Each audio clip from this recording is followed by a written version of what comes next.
ஒரு பெரிய space ship 5000 பேசஞ்சரோட பூமியிலிருந்து வேறொரு கிரகத்துக்கு போறாங்க. அங்க போய் சேர்றதுக்கே 120 வருஷம் ஆகும். இந்த 120 வருஷத்துல அவங்களோட வாழ்நாளே முடிஞ்சிரும். ஆனா அப்படி ஆகாம இருக்க ஹைபர்னேஷன் அப்படிங்கிற ஒரு டெக்னாலஜியை யூஸ் பண்ணி ஒரு போர்ட்ல இவங்கள தூங்க வச்சு அனுப்புறாங்க. இப்படி அனுப்பும்போது இப்ப என்ன வயசுல இருக்காங்களோ அதே வயசுல அங்க போய் சேர்ற வரைக்கும் இருப்பாங்க. அதுக்கப்புறம் அங்க போய் அவங்களோட புது லைஃபை ஸ்டார்ட் பண்ணிக்கலாம். இதுல டிராவல் பண்ற ஹீரோ இடையில ஏற்படுற ஒரு சின்ன பிரச்சனைனால இன்னும் 90 வருஷம் பயணம் பண்ணணுங்கிற தூரத்துல முழிச்சுக்கிறாரு. நினைச்சு பாருங்க, திரும்ப அவரால் தூங்கவும் முடியாது. மீதி இருக்கிற 90 வருஷமும் இது ஸ்பேஸ் ஷிப்குள்ளேயே தான் இருந்தாகணும். இங்கிருந்து வெளியே வர ஏதேதோ ட்ரை பண்றாரு, எதுவுமே பண்ண முடியல. ஒரு கட்டத்துல உள்ள இருக்கிற ஹீரோயினை பத்தி தெரிஞ்சுக்கிறாரு. அவ மேல ஒரு லவ் வர ஆரம்பிக்குது. வேற வழியே இல்லாம தனிமையை போக்குறதுக்காக அவளோட போட ஓபன் பண்ணி விட்டுறாரு. இதுக்கப்புறம் இவங்க 2 பேருக்கும் என்ன ஆகுது, இங்கிருந்து தப்பிக்க என்னெல்லாம் பண்றாங்க, அந்த பரபரப்போட கூடவே இவங்களுக்குள்ள வர லவ்வையும் அழகா சொன்ன படம் தான் passenger. Welcome to trendy voice over. நான் ஷான். நம்ம சேனலை சப்ஸ்கிரைப் பண்ணாதவங்க சப்ஸ்கிரைப் பண்ணிக்கோங்க. கூடவே பெல் ஐக்கானையும் கிளிக் பண்ணிக்கோங்க. படத்தை ஓப்பன் பண்ணதுமே ஸ்பேஸில் ரொம்ப பிரம்மாண்டமாக போயிட்டு இருக்க அந்த ஷிப்பை காட்டுறாங்க. இந்த இடத்துல படத்தோட டைட்டிலையும் போடுறாங்க. இந்த ஷிப்போட பேர் ஸ்டார் ஷிப் ஆவலான். இது போய் சேர இடம் த காலனி வேர்ல்ட் ஆஃப் ஹோம்ஸ்டெட் 2.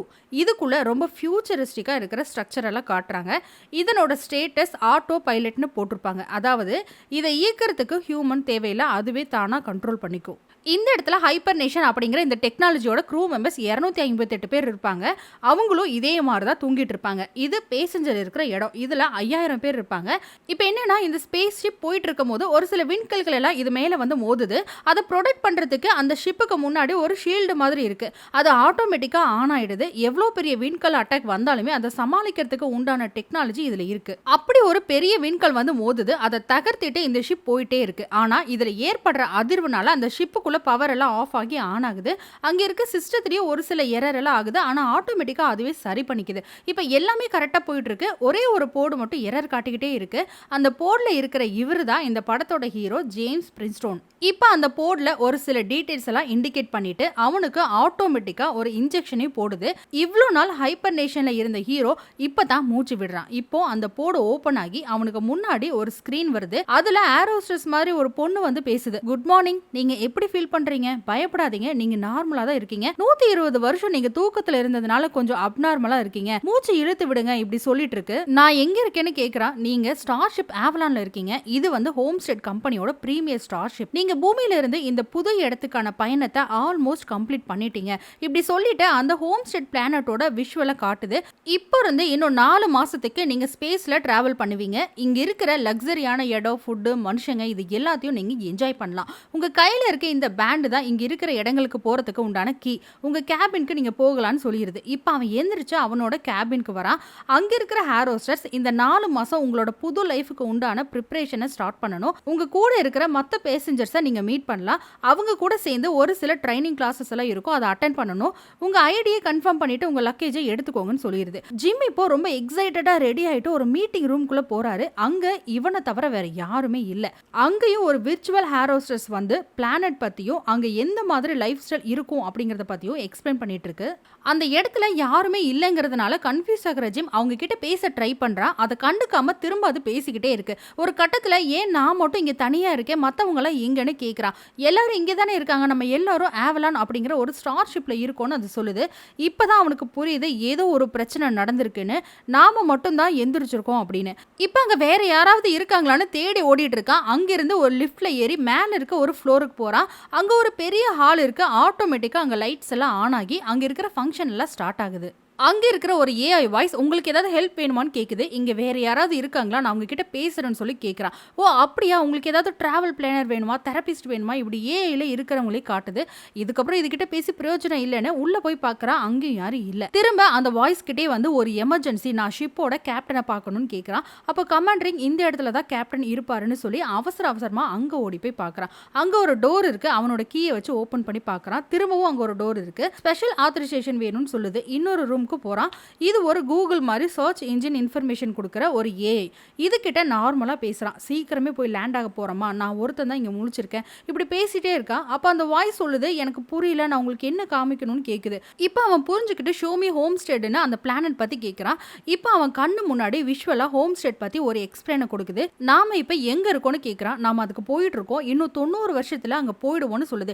என்ன 90 வருஷமா அப்படின்னு ஷாக் ஆகுறா. என்னடா சொல்ற? அப்ப நம்ம எர்த்ல இருந்து கிளம்பி எவ்வளவு நாள் ஆகுதுன்னு கேக்குறான். 30 வருஷம் ஆச்சு. அப்ப நான் சீக்கிரமே எந்திரிச்சிட்டேன்னு பதட்டமாகறான். திரும்ப ஃபர்ஸ்ட் பார்த்தா அந்த ஏஐ வாய்ஸ் கிட்டயே போய் பூமிக்கு நான் ஒரு மெசேஜ் அனுப்பணும்னு சொல்லி அதுக்கு முன்னாடி உட்கார்றான். யாருக்கு நீங்க அனுப்பணும்னு கேக்குது. ஹோம் ஸ்டேட் கம்பெனிக்குன்னு சொல்லும்போது எங்களோட கஸ்டமர் கேர் நம்பர் இருக்கு. அதுக்கு வேணா நீங்க அனுப்புங்கன்னு சொல்லுது. அவங்களுக்கு ஒரு மெசேஜ் அனுப்புறான். நான் இங்க சீக்கிரமே முழிச்சிட்டேன். என்னால திரும்ப தூங்க முடியல. 90 வருஷம் இங்க இருந்து போகணும். நான் இதை ரிப்பேர் பண்ண ட்ரை பண்ண ஆனா என்னால முடியல. இப்ப நான் என்ன பண்றதுன்னு மெசேஜ் அனுப்புறான். மெசேஜ் சென்ட்னு வருது. இந்த மெசேஜ் பூமிக்கு போய் சேர்றதுக்கே 19 வருஷம் ஆகும். இது திரும்ப அவங்க கிட்ட இருந்து ரிப்ளை வரதுக்கு 36 வருஷம் ஆகும். ஏன்னா அங்க போயிட்டு ரிட்டர்ன் வரும்போது நம்ம ஷிப் இன்னும் பாதி தூரம் போயிருக்கோம். டோட்டலா 55 வருஷம் ஆகும்னு சொல்லுது. எப்பவும் போல நம்ம கஸ்டமர் கேர் கால்ல சொல்ற மாதிரியே இந்த டிலேக்கு வருந்துகிறோம்னு சொல்லிட்டு இந்த மெசேஜ் அனுப்புறதுக்கு $6000 பில்லு பண்ணுது.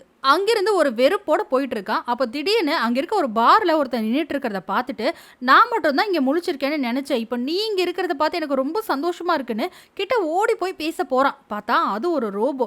இங்க மத்த பேசஞ்சர்ஸ் எல்லாரும் 90 வருஷத்துக்கு அப்புறம் முழிப்பாங்க. அவங்களுக்கு சர்வீஸ் பண்றதுக்காக இத வச்சிருப்பாங்க. அந்த ரோபோட் கிட்ட இந்த ஷிப் பத்தி ஏதாவது இன்ஃபர்மேஷன் கிடைக்குமான்னு கேக்குறான். எதுவுமே கிடைக்கல. வழக்கம் போல அங்கிருந்து வருத்தத்தோட போயிடுறான். கட் பண்ணா அடுத்த நாள் அங்க இருக்கிற டைனிங் ஏரியால போய் சாப்பிட ஏதாவது கிடைக்குமான்னு பார்க்கறான். ஆனா அங்க இருக்கிற மிஷின்ல காஸ்ட்லியா இருக்கிற எல்லா ஃபுட்டுமே கோல்டு பாஸ் பேசஞ்சர்ஸ்க்கு மட்டும் தான் கிடைக்கும்னு வருது. நார்மலா ஒரே ஒரு பிளாக் காஃபி மட்டும் தான் இவனுக்கு கிடைக்குது. அதை வேற வழியே இல்லாம வாங்கி குடிச்சிட்டு அங்கிருந்து ஒரு ரூம்ல இந்த ஹைபர்னேஷன் போட எப்படி ரெடி பண்ணலாம்னு சொல்லிட்டு ஒரு புக் இருக்கு. அந்த புக் எடுத்து இவன் பார்க்கறான். இவன் ஒரு மெக்கானிக்கல் இன்ஜினியர் அப்படிங்கிறதுனால அதை ரெடி பண்ணவும் ட்ரை பண்றான். திடீர்னு பார்த்தா அது ஒர்க்கும் ஆகும். மறுபடியும் சந்தோஷமா உள்ள போய் படுத்துக்கிறான். அந்த பாக்ஸோட டோர் மேல லாக் ஆகி தூங்கறதுக்கும் அவன் ட்ரை பண்றான். ஆனா ஒண்ணுமே நடக்கல. திரும்பவும் உள்ளேயே மாட்டிக்கிறான். அப்படி இப்படின்னு ட்ரை பண்ணி அந்த டோரை எப்படியோ ஓபன் பண்ணிடுறான். திரும்பவும் க்ரூ மெம்பர்ஸ் இருக்கிற ரூமோட டோரை உடைக்க ட்ரை பண்றான். வெல்டிங் வைக்கிறான். அதை கட் பண்ண பார்க்கறாரு. எதுவுமே நடக்கல. திரும்ப அந்த ரோபோட் கிட்டயே வந்து புலம்பிட்டு இருக்கான். நான் இப்படி மாட்டி இருக்கவே கூடாது. 90 வருஷம் நான் இங்கே இருந்து சாகிறதா?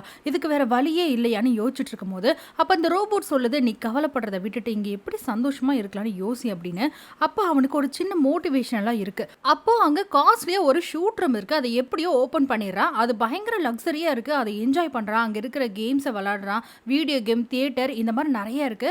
இப்படியே கொஞ்ச நாள் ஆகி அவனோட தாடியெல்லாம் வளர்ந்து அந்த ஷிப்புக்குள்ளேயே அவனுக்கு பிடிச்ச மாதிரி எல்லாம் இருக்கான். போக போக அந்த லைஃபுமே அவனுக்கு ரொம்ப போர் அடிச்சிருது. பித்து பிடிச்ச மாதிரி அங்கே இங்கேன்னு சுத்திட்டே இருக்கான்.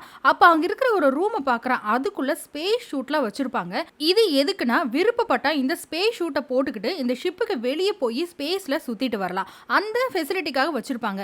இப்போ இவன் இதை போட்டுக்கிட்டு வெளியே வந்து பார்க்கறான். அவ்வளோ சூப்பரான ஒரு வியூ. அதை பார்த்து அவன் பிரமிச்சு போயிடுறான். இந்த ஸ்பேஸ்க்கும் அந்த ஷூட்டுக்கும் ஒரு மேக்னெட் கண்ட்ரோல் இருக்கு.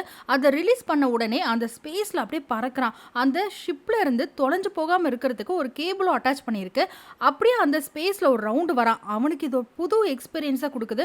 ஆனா இப்போ அவன் தனிமையில தான் இருக்கான். இதுக்கப்புறமும் அவன் தனிமையில தான் இருந்தாகணுங்கிற விஷயம் அவனை ரொம்பவே பாதிக்குது. கண்ணீர் விட்டு அழுகிறான். திரும்பவும் அந்த ஷூட்டெல்லாம் கழட்டி வச்சுட்டு போகும்போது மறுபடியும் இந்த மாதிரி ஒரு த்ரில்லிங்கான எக்ஸ்பீரியன்ஸ்க்கு உங்களை வரவேற்கிறோம்னு சொல்லி அந்த ஆட்டோமேட்டிக் வாய்ஸ் சொல்லுது. அப்போ அவனுக்கு ஒன்று தோணுது. திரும்பவும் அந்த ஷூட்டை போடாம அந்த இடத்துக்கு வந்து நிற்கிறான். அந்த டோரை ஓப்பன் பண்ணி சூசைட் பண்ணிக்கலான்னு நினைக்கிறான். இப்போ ஏதோ ஒரு விஷயம் அவனை தடுக்குது. பயந்து அங்கிருந்து ஓடி வந்து கால் தடிக்கு விழுந்துடுறான். அப்போ பக்கத்துல இருக்கிற ஒரு போர்ட்ல ஒரு பொண்ணு இருப்பா. அவளை பார்க்கறான். பார்த்ததுமே அவனுக்கு ரொம்ப பிடிச்சிருது. அவளை பத்தி தெரிஞ்சுக்க நினைக்கிறான். அங்க இருக்கிற கம்ப்யூட்டர்ல இங்க இருக்கிற பேசஞ்சர்ஸோட டீட்டெயில்ஸ் எல்லாம் இருக்கு. அதுல இவ ஒரு ரைட்டர்னு வருது. இவளோட சில வீடியோஸ் எல்லாம் அதுல இருக்கு. அது எல்லாத்தையும் பார்க்கறான். அவளோட லைஃப்பை பத்தி அவளை பத்தி எல்லாமே அந்த வீடியோல சொல்லியிருப்பா. இவ்வளோ நாள் தனிமையில இருந்த அவனுக்கு இது ஒரு பூஸ்டிங்கா இருக்கு. அவளோட போர்டு கிட்டேயே உட்காந்துட்டு அவளுக்கு குட் மார்னிங் சொல்றது, சாப்பிட்றதுன்னு எப்பவுமே கையில ஒரு டிவைஸை வச்சு அவளை பத்தி தெரிஞ்சுக்கிறத மட்டுமே ஒரு வேலையா பண்ணிட்டு இருப்பான். அந்த பொண்ணை ரசிக்க ஆரம்பிக்கிறான். எப்போதும் பசங்க லவ் வந்துருச்சுன்னா யாராவது ஒரு ஃப்ரெண்டை பிடிச்சி அவளை பத்தி புலம்பிக்கிட்டே இருப்பாங்க. அந்த மாதிரி இவன் இங்க பார்ல இருக்க அந்த ரோபோட் கிட்ட போய் புலம்பிக்கிட்டே இருக்கான். திரும்பவும் அவனோட ரூம்ல உட்காந்து அவளோட வீடியோவை பார்த்துட்டு இருக்கான். அப்போ பக்கத்துல அந்த போர்டை ரிப்பேர் பண்றதுக்கு ஒரு மேனுவல் இருக்கு. அதை பார்க்கறான். இப்ப திடீர்னு அவனுக்கு ஒரு யோசனை வருது. கிரிமினலா யோசிக்கிறான். ஒரு முடிவையும் எடுத்துட்டான். அது சரியான தெரிஞ்சுக்க ஆர்த்தர் கிட்ட போய் பேசுறான். நீ வந்து ஒரு டெசர்ட்ல மாட்டிக்கிட்ட. அப்ப உன் கூட யாராவது இருக்க முடியும்னு ஒரு சுச்சுவேஷன் வந்தா நீ அதை செய்வே செய்வியா மாட்டியான்னு கேட்பான். நான் டெசர்ட்ல இருந்ததே இல்லைன்னு அதுவும் சொல்லுது. ஓகே டெசர்ட்டை விட்டுரு, உன்னால சந்தோஷமா இருக்க ஒரு விஷயம் பண்ண முடியும்னா நீ பண்ணுவியான்னு கேட்குறான். நான் அவளை எழுப்பலான்னு முடிவு பண்ணிட்டேன்னு சொல்ல வரான். நீ ஒரு மிஷின், உனக்கு உணர்ச்சியே இல்லை, ஆனால் நான் அப்படி கிடையாது, நான் இதை பண்ண போறேன்னு சொல்லிட்டு நேராக அவ கிட்ட போய் நின்று அவளை பார்க்குறான். ஆனால் அவனால் பண்ணவே முடியலை, ஏன்னா அது ரொம்ப பெரிய தப்புன்னு அவன் நினைக்கிறான். ரொம்ப நாளாக இதை பற்றி யோசிச்சுக்கிட்டே இருக்கான். ஏன்னா அவளை எழுப்பிட்டா அவளும் நம்மள மாதிரி இங்கே கஷ்டப்படுவான்னு யோசிக்கிறான்.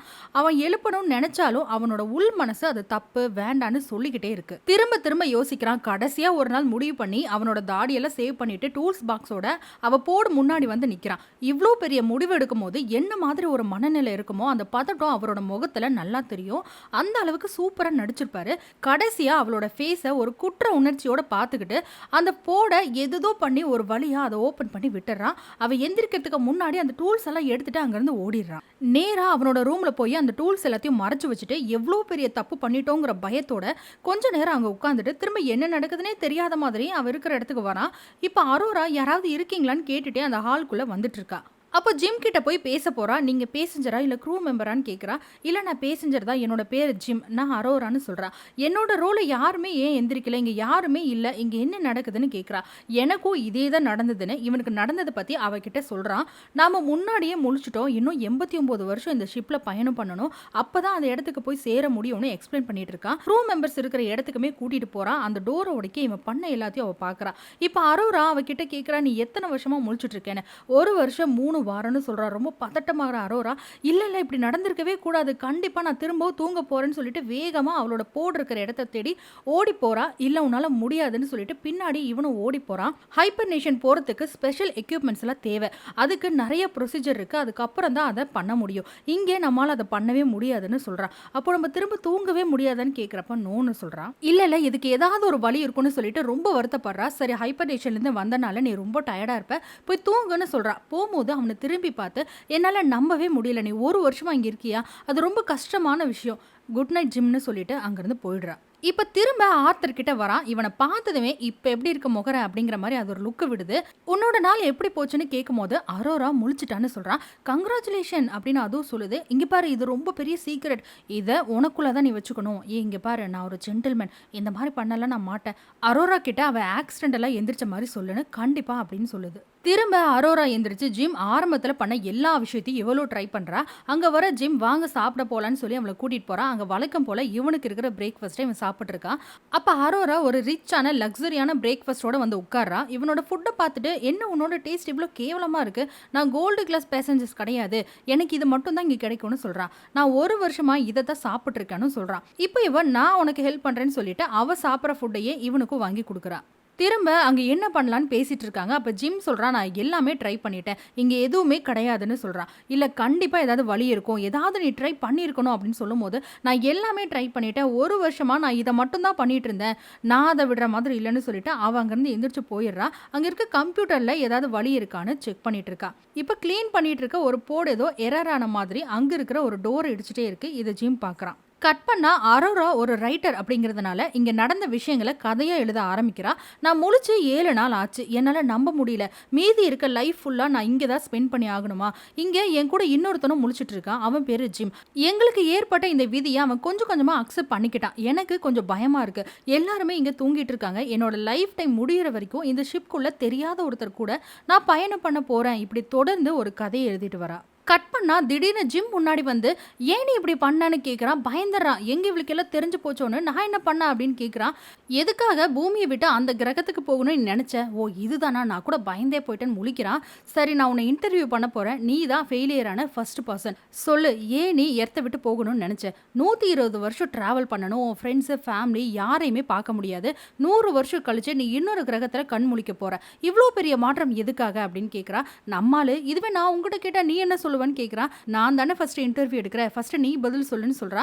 ஒரு புது உலகத்தில் ஃப்ரெஷ்ஷாக ஸ்டார்ட் பண்ணணும்னு நினச்சேன், இந்த பூமியில் என்னால் எதுவுமே பண்ண முடியல, சொந்தமாக ஒரு வீடு கூட வாங்க முடியல, ஆனால் அங்கே ஒரு புது உலகம், என்ன மாதிரி மெக்கானிக்கல்ஸ் எல்லாம் அங்கே அதிகமாக இருக்க மாட்டாங்க, நான் என்ன நினைக்கிறேனோ அதை அங்கே பண்ணலாம், அதனால் சீக்கிரமாக என்னால் வளரவும் முடியும். ஹோம் ஸ்டேட் கம்பெனி அந்த பிளானட்டை உருவாக்க எவ்வளோ செலவு பண்ணியிருக்காங்கன்னு தெரியுமா, எண்ணவே முடியாது, பல லட்சம் கோடி டாலர் இன்வெஸ்ட் பண்ணியிருக்காங்க, இது ஒரு பெரிய பிஸ்னஸாக மாறிடுச்சு, நீ எப்படி இந்த டிக்கெட்டுக்கு பே பண்ணி இங்கே வந்த? நான் ஒரு வியாபாரம் மாதிரி தான் இங்க வந்திருக்கேன். அதாவது அப்படின்னு சொல்ல வரா. எனக்கு புரியுதுன்னு அவளே அத எக்ஸ்பிளைன் பண்றா. என்னன்னா இந்த ஹோம் ஸ்டே கம்பெனி டிஸ்கவுண்ட் பிரைஸ்ல உன்னை இங்க அனுப்பி அந்த பிளானட்டோட பாப்புலேஷன அதிகப்படுத்துறாங்க. உன்னோட லைஃப் டைம் நீ சம்பாதிக்கிற பணத்துல 20% அவங்களுக்கு நீ குடுக்கணும். அந்த வியாபாரம்னு சொல்லிட்டு இருக்கா. அப்போ ஜிம் இங்க இருக்கிற 5000 பேருமே உன் கண்ணுக்கு பலியாடா தெரியுறாங்களான்னு கேட்குறான். ஆனா நான் அப்படி நினைக்கல. இந்த 5000 பேரோட லைஃப்லயும் ஒரு மாற்றம் வந்ததா தான் நான் நினைக்கிறேன். இல்ல இந்த கம்பெனி பத்தி உனக்கு தெரியாது. நான் ஒரு ஜர்னலிஸ்ட். எனக்கு மனுஷங்கள பத்தி நல்லா தெரியும்னு சொல்றா. ஓ! அப்படியா? அப்படின்னா அங்க இருக்கிற ஒரு போர்டு கூட்டிட்டு போய் அவங்க டீட்டெயில மறைச்சுக்கிட்டு இவர் யாரு? ஒரு டீச்சரா? ஒரு பேங்கரா? இல்ல ஒரு கார்டனரான்னு கேட்கிறா. அவர பார்த்துட்டு இவர் பேங்கரா இருக்கணும்னு அவளும் சொல்றா. இல்ல இவரு கார்டனர். இப்படி 1, 2 பேர்கிட்ட போய் அவங்க டீட்டெயில மறைச்சுட்டு கேட்கிறா.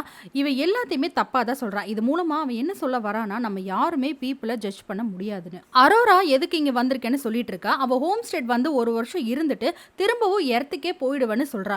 நான் வந்து ஒரு புது லைஃப ஸ்டார்ட் பண்ணணும்னு வந்திருக்கேன். ஆனா நீ இங்க ஸ்டார்ட் பண்ணியும் அங்க திரும்பவும் போகணும்னு நினைக்கிறேன். டைம் டிராவல் பண்ணி ஹோம் ஸ்டே பார்த்துட்டு திரும்பவும் ரிட்டர்ன் வந்த ஆள் நானா தான் இருப்பேன். இத பத்தி ஒரு பெரிய ஸ்டோரியே எழுதுவேன். மனுஷ வரலாற்றிலேயே ஒரு இடத்துல இருந்து இன்னொரு இடத்துக்கு இடம் பெயர்றதுல இது ஒரு பெரிய சம்பவம். ஏன்னா இது பூமிக்குள்ளேயே இல்லாம ஒரு பிளானட்ல இருந்து இன்னொரு பிளானட்டுக்கு போறது. நீ எழுதுற இந்த ஸ்டோரியை யாரெல்லாம் படிப்பாங்கன்னு உனக்கே தெரியாதேன்னு இவன் கேட்டதுமே கொஞ்சம் ஃபீல் பண்ற அரோரா, எனக்கு தெரியாது. ஆனா யாராவது கண்டிப்பா படிப்பாங்கல்ல. இங்கிருந்து நம்மள யாராவது காப்பாத்த வருவாங்களான்னு எனக்கு தெரியாது. இதுக்கப்புறம் அதை பத்தி யோசிக்கிறதுக்கு எனக்கு விருப்பம் இல்ல. இங்க வேற என்ன பண்ணலான்னு கேட்குறா. அப்போ ஜிம் இவ்வளோ நாளா உள்ள என்னெல்லாம் பண்ணிட்டு இருந்தானோ எல்லா இடத்துக்கும் கூட்டிட்டு போய் காமிக்கிறான். அவன் தனியா விளையாடிட்டு இருந்த கேம்ஸ் எல்லாம் இப்போ இவங்க 2 பேரும் சேர்ந்து விளையாடுறாங்க. அதே போல பார்ல ஆர்த்தர், ஜிம் மட்டும் பேசிட்டு இருப்பாங்க. இப்போ 3 பேரும் சேர்ந்து பேசிட்டு இருக்காங்க. அப்ப அரோரா சொல்றா, இங்க இருக்கிற விஷயங்கள் உங்க கூட பேசிட்டு இருக்கிறது இது எல்லாமே ஒரு நிமிஷம் என் லைஃப்ல இருக்கிற இவ்ளோ பெரிய பிரச்சனைய மறக்கடிச்சிருச்சு. குட் நைட் அப்படின்னு சொல்லிட்டு ரூமுக்கு போயிடுறா. அப்ப ஆர்த்தர் ஜிம் கிட்ட அவ ரொம்ப அழகா இருக்கா, நீ கரெக்டா சூஸ் பண்ணியிருக்கேன்னு சொல்லுது. அப்பதான் ஜிம்முக்கு அவன் பண்ண தப்பே ஞாபகத்துக்கு வருது. கட் பண்ணா ஜிம் ஒரு மெக்கானிக் இன்ஜினியர் அப்படிங்கிறதுனால அங்க இருக்கிற ஒரு கிளீன் பண்ற ஒரு ரோபோட்டை பிடிச்சி இன்னைக்கு நைட்டு டின்னர் போலாமான்னு ஒரு லெட்டரையும் வச்சு அரோராக்கு தூது அனுப்புறான். அவளும் அதை பார்த்துட்டு ரொம்ப இம்ப்ரெஸ் ஆகி ஓகேன்னு சொல்லிடுறா. 2 பேரும் பார்ட்டிக்கு ரெடி ஆகிற மாதிரி ட்ரெஸ் பண்ணிக்கிட்டு பாருக்கு வராங்க. ஆர்த்தர் கிட்ட இன்னைக்கு நாங்கள் டேட் பண்ண போறோம்னு சொல்லிட்டு நெக்ஸ்ட் அங்க இருக்கிற ஒரு ரெஸ்டாரண்ட்டுக்கு போறாங்க. அரோரா அவளோட அப்பாவும் ஒரு ரைட்டர்னும் அவரை பத்தியும் சொல்றா. என் லைஃப்பை பத்தி சொல்லி உன்னை நான் ரொம்ப போர் அடிக்கிறேன்னு சொல்றா. இல்ல உன்னை பத்தி நான் இன்னும் நிறைய தெரிஞ்சுக்க ஆசைப்படுறேன்னு ஜிம்மும் சொல்றான். அப்போ அவங்களுக்குள்ள ஒரு சின்ன ரொமான்ஸ் ஒன்று கிரியேட் ஆகுது. அங்கிருந்து ஒரு இடத்துக்கு கூட்டிட்டு போறான். இது என்ன இடம்னு அரோரா கேட்கிறா. இந்த டவுன்லயே பெஸ்டான ஒரு இடம்னு சொல்றான். அது என்னன்னா ஸ்பேஸ் ஷூட் இருக்கிற அந்த இடம் தான். ஆரம்பத்துல ஜிம் மட்டும் தனியா ரொம்ப சோகமா போயிருப்பான். இப்ப அரோரா கூட சேர்ந்து ஹாப்பியா போறான். ஆரம்பத்துல அரோரா ரொம்ப பயப்படுறா. என் மேல உனக்கு நம்பிக்கை இருக்குல்ல அப்படின்னு சொல்லி அவ கையை பிடிச்சிக்கிட்டு அங்கிருந்து ஜம்ப் பண்றாங்க. இவ்வளோ அழகா இருக்கிற இந்த ஸ்பேஸை பார்த்து அரோரா ரொம்ப ஆச்சரியப்படுறா. ஜிம் மேல இருக்கிற பாண்டிங்கும் அவளுக்கு அதிகமாகுது. இப்போ அவங்க 2 பேருக்குள்ள இருக்கிற லவ் டெவலப் ஆகி ரொம்ப சந்தோஷமா அவங்க லைஃப்பை வாழ்ந்துட்டு வராங்க. இவங்களோட இந்த லைஃப் பத்தி அவ ஸ்டோரியா எழுதிக்கிட்டே இருக்கா. ஜிம் அங்க இருக்கிற சில எக்யூப்மெண்ட்ஸ் எல்லாம் வச்சு ஏதேதோ ட்ரை பண்ணிக்கிட்டே இருக்கா. இவ ஒரு பக்கம் ஸ்டோரி எழுதிக்கிட்டே வரா. பூமியில இருந்து ஒரு சில செடிகளை அந்த பிளானட்டுக்கு கொண்டு போறதுக்காக ஒரு இடத்துல வச்சிருப்பாங்க. அங்கிருந்து கொஞ்சம் ரோஸ் எடுத்துட்டு அரோராக்கு கொண்டு வந்து தன்னோட காதலை வெளிப்படுத்துறதுக்காக ஜிம் கொடுக்குறான். இப்போ திடீர்னு அந்த ஷிப்ல இருந்து ஒரு இன்ஃபர்மேஷன் வருது, ஒரு வியூ ஏரியாக்கு போங்க அப்படின்னு. இவங்க 2 பேரும் அங்க போய் பார்க்குறாங்க. சூரியன் மாதிரி இருக்கிற ஆர்க்டரஸ் அப்படிங்கிற ஒரு ஸ்டாரை கிராஸ் பண்ணி இந்த ஷிப் போகுது. இதை பார்க்கலன்னு அனௌன்ஸ் பண்றாங்க. அந்த வியூவை பார்க்கும்போது சூரியன் மாதிரி ஆரஞ்சு கலர்ல ரொம்ப பெருசா பிரம்மாண்டமா தெரியுது. 2 பேரும் அதை பார்க்குறாங்க. இன்னைக்கு அரோராவோட பர்த்டே. அவளுக்கு விஷ் பண்ணிட்டு அங்க இருக்கிற ரெஸ்டாரண்ட்ல ரோபோட் ரைடர்ஸ் எல்லாம் பர்த்டே பாட்டு பாடிக்கிட்டே கேக் கொண்டு வராங்க. கேக் எல்லாம் கட் பண்ணிக்கிட்டு ஆர்த்தர் கிட்ட போறாங்க. ஆர்த்தர் ஒரு ட்ரிங்க் கொடுத்துட்டு பர்த்டே கேர்ளுக்கு ஒரு பர்த்டே ட்ரிங்க்னு சொல்லி கொடுக்குது. நீ என்னோட ஐடியை கேட்கவே இல்லையே, இந்த ட்ரிங்கை குடிக்கிற அளவுக்கு எனக்கு ஏஜ் ஆகல அப்படின்னு சொல்றா. ஒரு பையன் முன்னாடி எப்படி நான் உன்னோட ஏஜை கேட்பேன்னு அவனும் சொல்றான். ஜிம் ஒன்றும் வெளியால் கிடையாது, எங்க 2 பேருக்குள்ள எந்த சீக்ரெட்டுமே இல்லை, நாங்க ரொம்ப க்ளோஸ் ஆயிட்டோம்னு சொல்றா. அப்படியா, உங்களுக்குள்ள எந்த சீக்ரெட்டும் கிடையாதான்னு ஜிம் கிட்ட ஆர்த்தர் கேட்குறான். ஆமான்னு ஜிம்மும் சொல்லிடுறான். இப்போ ஏதோ வந்துடுறா அப்படின்னு அங்கேருந்து போயிடுறான். அப்போ இதை யோசிக்கிற ஆர்த்தர் அரோரா கிட்ட போய் போன வருஷம் இதே நாள் உன்னை எழுப்பலாமா வேண்டாமான்னு யோசிச்சுட்டு இருந்தான். அவன் இதை பற்றி என்கிட்ட பேசாத நாளே இல்லை, 1 மாசமா இதை பற்றி யோசிச்சுட்டு இருந்தான். ரொம்ப ஷாக் ஆகுற அரோரா, ஜிம் தான் என்ன எழுப்புனானான்னு கேட்குறா. ஆமா, இதுதான் அவன் லைஃப்லயே எடுத்த ஒரு பெரிய முடிவு. இப்ப வரைக்கும் அது கரெக்ட்டா போயிட்டுருக்கு. அத என்னால பார்க்க முடியுதுன்னு சொல்லுது. "பத்த வச்சுட்டான் பரட்டை" அப்படிங்கிற மாதிரி இப்ப தான் இந்த கதையில பிரச்சனையே ஆரம்பிக்குது. இப்ப அங்க வர ஜிம் கிட்ட அரோரா ரொம்ப கோவமா, "நீ தான் என்ன எழுப்புனியான்னு?" கேட்குறா. ஆமான்னு அவனும் ஒத்துக்கிறான். "நீ எப்படி இத பண்ணலான்னு?" சொல்லி ரொம்ப ஷாக் ஆகி அழுகுறா. இதுக்கப்புறம் என்கிட்ட பேசாதன்னு சொல்லிட்டு ரொம்ப கோவமா அங்கிருந்து போயிடுறா. அவ ரூமுக்கு போய் அங்க இருக்கிற திங்ஸ் எல்லாத்தையும் உடைச்சு பயங்கரமா கத்தி அழுகுறா. ஜிம் மேரேஜ் ப்ரப்போஸ் பண்றதுக்காகத்தான் அவனே ரெடி பண்ண ஒரு ரிங்க எடுத்துட்டு வரதுக்காக போயிருப்பான். அதுக்குள்ள இங்க ஆர்த்தர் எல்லாத்தையும் கெடுத்து விட்டுருப்பான். இப்ப அந்த ரிங்க வச்சுட்டு அவனுமே ரொம்ப சோகமா உட்கார்ந்துட்டு இருப்பான். அவன் ரூமுக்கு வந்து பார்க்கறா. அங்கிருந்த அரோராவோட திங்ஸ் எல்லாத்தையும் அவ எடுத்துட்டு அவ ரூமுக்கு போயிருப்பா. அடுத்த நாள் சாப்பிட்ற இடத்துலயும் அவகிட்ட பேச ட்ரை பண்றான். கோவத்துல அவ எந்திரிச்சு போயிடுறா. இது நாள் வரைக்கும் தானா எந்திரிச்சோன்னு நினைச்சிட்டு இருந்த அரோராக்கு இவன் தான் வேணும்னே எழுப்பி விட்டுருக்கான்னு தெரிஞ்சதும் அது அவளால தாங்கிக்கவே முடியல. அவ லைஃபை பத்தி நினைச்சு அவ ரொம்ப கோவப்படுறா. கட் பண்ணா திடீர்னு ஒரு நாள் அந்த கோவத்தோட ஜிம் இருக்க ரூமுக்கு வந்து தூங்கிட்டு இருந்த அவனை போட்டு அடி அடின்னு மிதின்னு மிதிக்கிறா. இப்ப அழுதுட்டே அங்கிருந்து போயிடுறா. இப்ப அவளோட லைஃபை பழைய மாதிரியா ஆரம்பிக்கிறா. தனியா ஜாக்கிங் போயிட்டு இருக்கா. அப்போ ஒரு வாய்ஸ் கேக்குது. ஜிம் அங்க இருக்கிற ஒரு ரூம்ல இருந்து பேசுறான். "நான் பண்ணது பெரிய தப்பு தான். என்ன சொன்னாலும் அதை மன்னிக்கவே முடியாது. ஆனா நான் சொல்றத கேளு. நான் இங்க ரொம்ப நாளா தனிமையில இருந்தேன். கொஞ்சம் கொஞ்சமா நான் காணாம போயிட்டு இருந்தேன். ஃபர்ஸ்ட் டைம் உன்னை பார்த்ததுக்கு அப்புறம் தான் நான் அதுல இருந்து மீண்டு வந்த மாதிரி எனக்கு தோணுச்சு. நீ தான் எனக்கு உயிர் கொடுத்த. நீ எழுதின எல்லாமே நான் படிச்சிருக்கேன். நீ யோசிக்கிற விதம், உன்னோட வாய்ஸ், இதனால உன் மேல லவ் வந்துருச்சு. ஒரு மீனிங் இல்லாத என்னோட லைஃப்ல நீ தான் மீனிங் கொடுத்த. எதுலயோ இருந்து விடுதலை அடைஞ்ச மாதிரி எனக்கு இருந்தது." இப்படி ஜிம் பேசிட்டு இருக்கும் போது அரோராக்கு இன்னும் பயங்கரமா அவன் மேல கோவம் வந்து கத்துறா. "உன்னை பத்தி எனக்கு கவலையே கிடையாது. நீ என் லைஃபையே நாசம் பண்ணிட்ட" அப்படின்னு கோவமா கத்துறா. கட் பண்ணா ஷிப்ல பவர் ஃபிளக்சுவேஷன் ஆகுது. ஜிம்மும் இதை கவனிக்கிறான். அவனோட ரூம்ல ஒரு வாய்ஸ் கேக்குது. "உங்க ரூம் கண்ட்ரோல் ரீபூட் ஆகுதுன்னு." இப்ப அந்த ஷிப்ல இருக்க ஒரு சிஸ்டம்ல ஷிப்ல ஏதோ ஃபெயிலியர் ஆயிருக்குன்னு அதுவே அதை சரி பண்ண ட்ரை பண்ணிட்டு இருக்கு. சரி பண்ண முடியாம அது ஆஃபும் ஆயிடுது. அரோரா இந்த ஷிப்ல ஏறுறதுக்கு முன்னாடி அவளோட ஃப்ரெண்ட்ஸ் எல்லாம் அனுப்புன ஃபேர்வெல் வீடியோஸ் எல்லாம் பார்த்துட்டு இருக்கா. அதுல "நீ அங்க போய் இறங்கும்போது நாங்க யாருமே அங்க இருக்க மாட்டோம். உன்னை நாங்க மிஸ் பண்ணுவோம். கண்டிப்பா அங்க உன் மனசுக்கு பிடிச்ச ஒருத்தரை பார்ப்ப. அங்க உன் லைஃப் ரொம்ப ஹாப்பியா இருக்கும்னு நான் நம்புறேன்னு" சொல்லி முடிக்கிறாங்க. இதுக்கிடையில ஜிம்மையும் அங்கங்க அவ பார்த்துட்டு இருக்கா. இப்ப சோகமா போய் அவ இருந்த அந்த போர்ட்லயே போய் படுத்துக்கிறா. இங்க ஜிம் பார்ல ஆர்த்தர் கிட்ட வந்து ட்ரிங்க் வாங்கி குடிக்கிறான். அப்ப "என்னோட பாரை எதுக்கு நீ அழுக்கு பண்ற? ஏன் உன் கையெல்லாம் இவ்வளோ அழுக்கா இருக்கு? நீ என்ன பண்ணிட்டு வந்தேன்னு" ஆர்த்தர் ஜிம் கிட்ட கேட்குறா. இங்க கட் பண்ணா அரோரா அந்த ஷிப்போட ஹாலுக்கு வந்து பார்க்குறா. அங்க ஒரு மரம் வளர்ந்துருக்கு. இதை தான் ஜிம் பண்ணிட்டு போயிருப்பான். இதை ரொம்ப ஆச்சரியமா அவ பார்த்துட்டு இருக்கா. இப்ப கட் பண்ணா ஜிம் லிஃப்ட்ல போயிட்டு இருக்கும்போது அது அப்படியே ஸ்ட்ரக் ஆகி நின்றுது. அரோரா இங்க ஃபுட் எடுக்க ட்ரை பண்றா. அந்த மிஷினுமே ரிப்பேர் ஆகி ஃபுட்டெல்லாம் வெளியே செதறிட்டு இருக்கு. இப்படி ஷிப்ல ஏதோ நிறைய மிஸ்டேக் ஆயிருக்குன்னு நமக்கே புரியும். இப்ப திடீர்னு ஷிப்ல ஒரு வாய்ஸ் கேக்குது. "என்னோட ஷிப்ல யார் இந்த மரத்தை வச்சது?" அப்படின்னு. இந்த வாய்ஸை கேட்டதுமே ஜிம்மும் அரோராவும் ரொம்ப ஆச்சரியப்பட்டு ஓடி போய் அந்த ஹாலில் பார்க்குறாங்க. அங்க அந்த மரத்துக்கு பக்கத்துல ஒருத்தர் நின்றுட்டு இருக்காரு. "இதை யார் பண்ணதுன்னு கேட்குறாரு." "நான் தானே" ஜிம் சொல்றான். "நீங்க யாருன்னு?" கேட்க 2 பேரும் அவங்க பேரை சொல்லிக்கிறாங்க. வேற யாராவது முழிச்சிட்டு இருக்காங்களான்னு கேட்குறப்ப "இல்ல, நாங்க 2 பேரும் மட்டும் தானே" சொல்றாங்க. "நாம எவ்வளவு தூரத்துல இருக்கோம்னு கேட்குறப்ப இன்னும் 88 வருஷம் போகணும்னு ஜிம் சொல்றான். ஹைப்பர் ஃபெயிலியர் இந்த மாதிரி நடக்கவே நடக்காதுன்னு சொன்னாங்க. ஆனா இப்ப நம்ம 3 பேரும் முழிச்சிருக்கோம். கட் பண்ணா 3 பேரும் க்ரூ மெம்பர்ஸ் இருக்கிற ரூமுக்கு போறாங்க. அங்க இருக்கிற சிஸ்டம்ல என்ன எரர்னு பாக்குறாங்க. ஆனா அதுல எதுவுமே டேட்டா இல்ல. அவருமே ரொம்ப கன்ஃபியூஸ் ஆயிடுறாரு. இந்த ஷிப்ல என்ன எரர் வந்தாலுமே அதுவே சரி பண்ணிக்கும். ஆனா இது ரொம்ப வித்தியாசமா இருக்கு. அப்ப அரோரா கேக்குறா, "இந்த ஷிப்பை மறுபடியும் நம்ம பூமிக்கே எடுத்துட்டு போயிட முடியாதா?" அப்படின்னு. "நாம மின்னல் வேகத்துல போயிட்டு இருக்கோம். அதெல்லாம் சாத்தியமே இல்லைன்னு சொல்றாரு." "நம்ம எதுவுமே பண்ண முடியாதா? கண்டிப்பா ஏதாச்சும் ஒரு வழி இருக்கும்னு" கேக்குறா. "சாரி, பாதி வழியில நம்மளால எதுவுமே பண்ண முடியாதுன்னு" சொல்றாரு. கேப்டன் ஜிம்மோட போட செக் பண்ணிட்டு "இது சின்ன ப்ராப்ளம் தான், கிளாக் சிப் கருகிருச்சு. ஆனா அரோராவோடது அப்படி இல்லை, நீ தான் ஏதோ பண்ணியிருக்கேன்னு" சொல்றாரு. அவனும் ஒத்துக்கிறான். "நான் கூட நீ பெரிய லக்கி, ஒரு பொண்ணு கூட தனியா மாட்டிக்கிட்டேன்னு நினைச்சேன். ஆனா இது லக் இல்லை, நீயாவே பண்ணியிருக்க. இது அவளுக்கு தெரியுமான்னு கேட்குறாரு. தெரியும்னு சொல்றான். கேப்டன் அங்க இருக்கிற ஒரு ரூம்ல அந்த ஷிப்போட விர்ச்சுவல் மாடல்ல என்ன ப்ராப்ளம் செக் பண்ணிட்டு இருக்காரு. அப்ப அங்க வர அரோரா "என்னோட போட செக் பண்ணீங்களான்னு" கேட்குறா. ஆமான்னு சொல்றாரு. "அப்ப உங்களுக்கு தெரிஞ்சிருக்கும் ஜிம் என்ன பண்ணியிருக்கான் அப்படின்னு. சரி, இப்போ என்ன பண்ண போறீங்கன்னு" கேட்குறா. "இது என்னோட டியூட்டி இல்லைன்னு" அவர் சொல்றாரு. ரொம்ப கோவப்படுற அரோரா, "அவன் என்னை எழுப்பியிருக்கா, என்னோட லைஃபையே காலி பண்ணிட்டான். இது ஒரு மர்டருக்கு சமம்னு" ரொம்ப கோவமா கத்துறா. "இங்க பாரு அரோரா, உனக்கு நடந்தது ரொம்ப கொடூரமான ஒரு விஷயம் தான். நான் அதுக்கு சாரி கேட்டுக்கிறேன். ஆனா கொஞ்சம் கொஞ்சமா காணாம போயிட்டு இருக்க தனிமையில இருக்கிற ஒரு மனுஷன் இந்த தப்ப பண்ணியிருக்கா. இத மன்னிக்கவே முடியாது தான். என்னால புரிஞ்சுக்க முடியுது." அப்படின்னு சொல்லிட்டு இருக்கும்போதே ஜிம் அங்க வந்துடுறான். இப்ப திடீர்னு கேப்டன் ரொம்ப இரும்ப ஆரம்பிச்சுடுறாரு. "இவ்ளோ நாள் ஹைபர்னேஷன்ல இருந்ததுனால தான் இந்த எஃபெக்ட். நான் கொஞ்ச நேரம் ரெஸ்ட் எடுத்தா சரியாயிரும். காலையில என்ன செய்ய முடியும்னு பார்க்கலாம்னு" சொல்லிட்டு போயிடுறாரு. கட் பண்ணா அரோரா இங்க ஸ்விம்மிங் பூல்ல ஸ்விம் பண்ணிட்டு இருக்கா. அப்ப திடீர்னு அந்த ஷிப்ல பவர் எல்லாம் ஆஃப் ஆகி கிராவிட்டியும் போயிருது. இப்ப பூல்ல இருக்கிற தண்ணி எல்லாம் அப்படியே மிதக்க ஆரம்பிக்குது. அது ஒரு பபிள் மாதிரி கிரியேட் ஆகுது. அதுக்குள்ள அரோரா மாட்டிக்கிறா. இந்த பக்கம் கேப்டனும் ஜிம்மும் தூங்கிட்டு இருப்பாங்க. இப்ப அந்த இடத்துல பறந்துட்டு இருக்காங்க. அரோரா எவ்வளோ ஸ்விம் பண்ணியும் அதுலேருந்து வெளியே வர ட்ரை பண்றா. ஆனா அவளால முடியல. ஜிம் கண்ணை திறந்து பார்த்துட்டு என்னடா இதுன்னு ரொம்ப ஷாக் ஆயிடுறான். இப்போ சிஸ்டம் ஆட்டோமேட்டிக்கா சரியாகி கிராவிட்டியும் வந்துருது. இப்போ பறந்துட்டு இருந்த தண்ணி திரும்ப பூல்லையே விழுகுது. ஜிம்மும் கீழே விழுந்துடுறான். 2 பேரும் ஏதோ பெரிய ப்ராப்ளம்னு கேப்டனை போய் எழுப்புறாங்க. கேப்டன் அந்த 3D மாடலை செக் பண்ணிட்டு கிராவிட்டி எல்லாம் போயிடுச்சு. அப்படின்னா சம்திங் ஏதோ பெரிய ப்ராப்ளம் வரப்போகுதுன்னு சொல்றாரு. கேப்டன் சிஸ்டம் கிட்ட ஏன் இப்படி எல்லாம் நடக்குது, என்ன ப்ராப்ளம்னு சொல்லி கேட்குறாரு. அப்போ 2 வருஷத்துக்கு முன்னாடி ஒரு பவர் ஃபெயிலியர் ஆயிருக்கு. அன்னைக்கு தான் ஏதோ நடந்திருக்கு. அதனால தான் இவ்வளோ பிரச்சனை. அன்னைக்கு தான் போர்ட் நம்பர் 14982 ஃபெயிலியர் ஆயிருக்கு. ஆமாம், அது என்னோட போர்ட் நம்பர் தான்னு ஜிம்மும் சொல்கிறான்.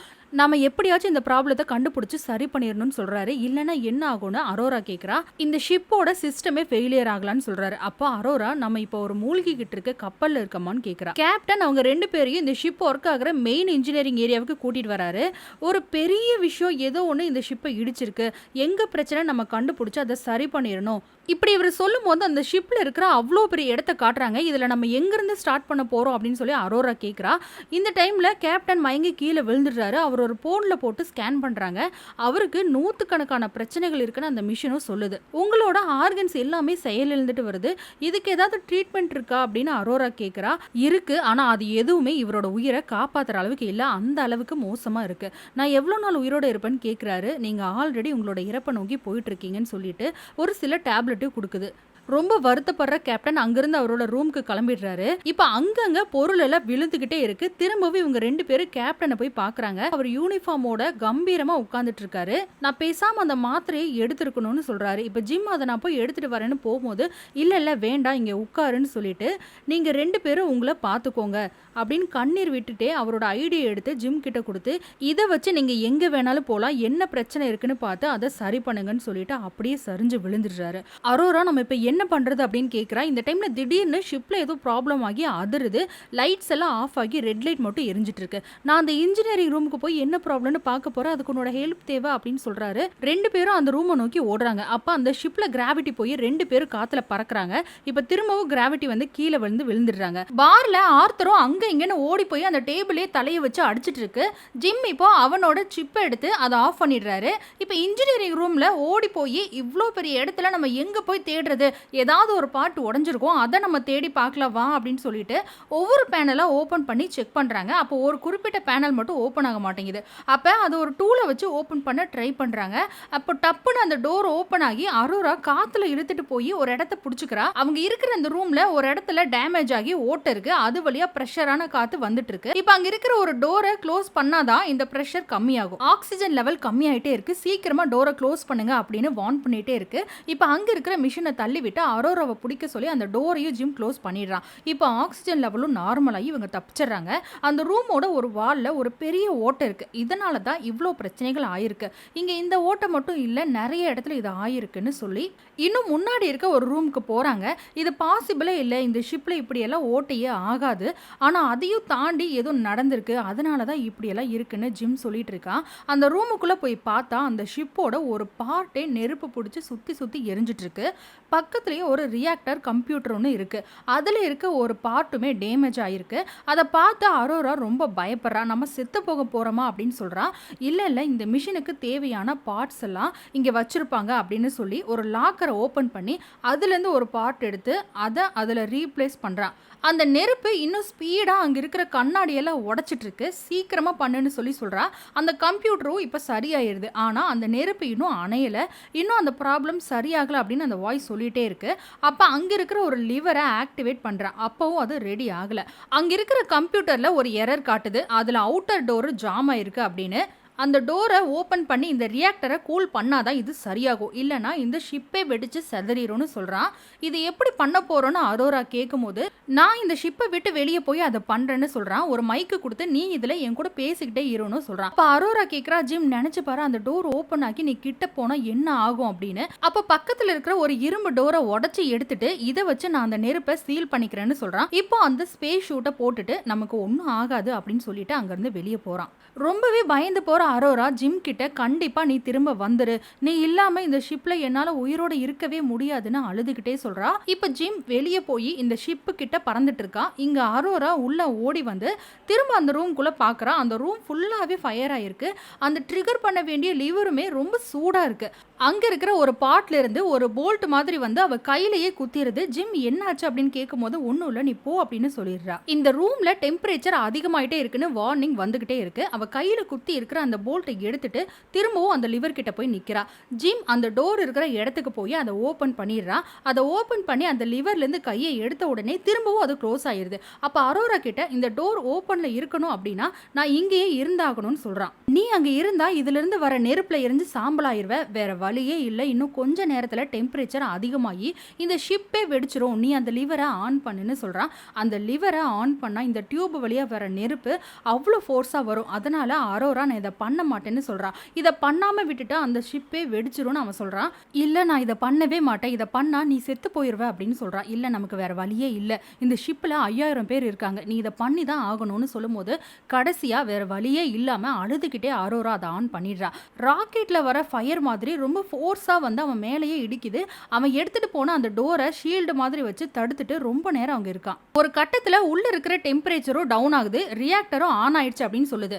ரொம்ப ஃபோர்ஸாக வந்துட்டு இருக்கிற ஃபயரை ஓரளவுக்கு ஜிம் தாக்கு பிடிக்கிறான். ஒரு கட்டத்தில் அந்த ஃபோர்ஸ் ரொம்ப அதிகமாகி அவன் அங்கேருந்து தூக்கி வீசிடுது.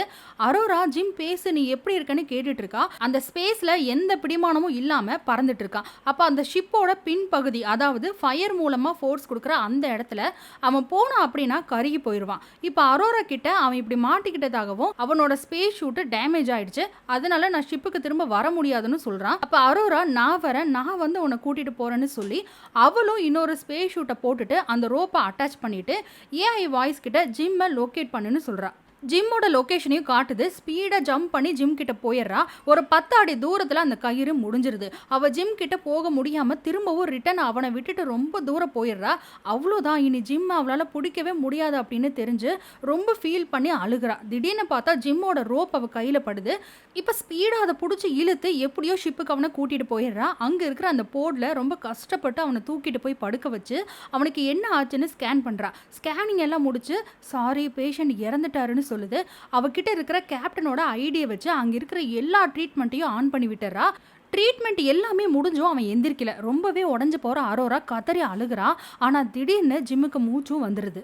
2 பேரும் சந்தோஷத்துல கட்டி பிடிச்சிக்கிறாங்க. இப்போ அந்த கேப்டனுக்கு ஹானர் பண்றதுக்காக அவரை யூனிஃபார்மோட அவரோட மெடலோட ஸ்பேஸ்லயே அவரை பறக்க விட்டுறாங்க.